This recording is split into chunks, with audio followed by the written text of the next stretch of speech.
öydüden akarbağım yok mu belli de. İmon çantıra.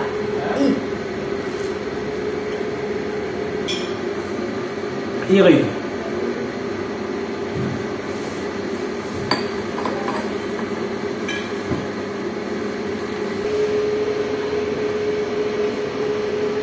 Salam var gençler.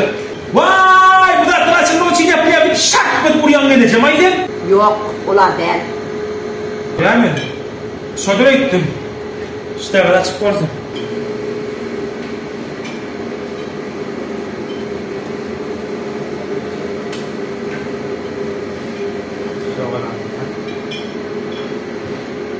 İyi kıydı.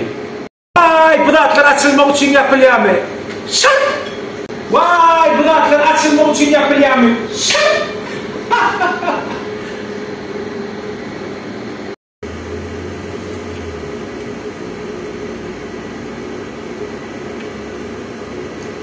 Men diyene. Ya şulay. Vay bu da açılma için yapılıyor mu? Şak! Be diyeyim mi? Şol. Vay bu da açılma için yapılıyor mu? Şak! İyi ver kıydım, iyi ver. Oğlum oğlum, yoktur onu.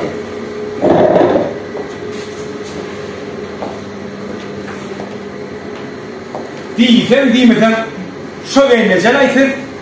Doğrudan genici, siz şu diyemay. Vay bu da açmak için yapıyan mı?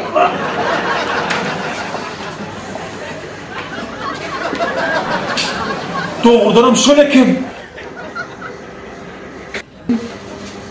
Sen ne emeği ya? İyi soru mu?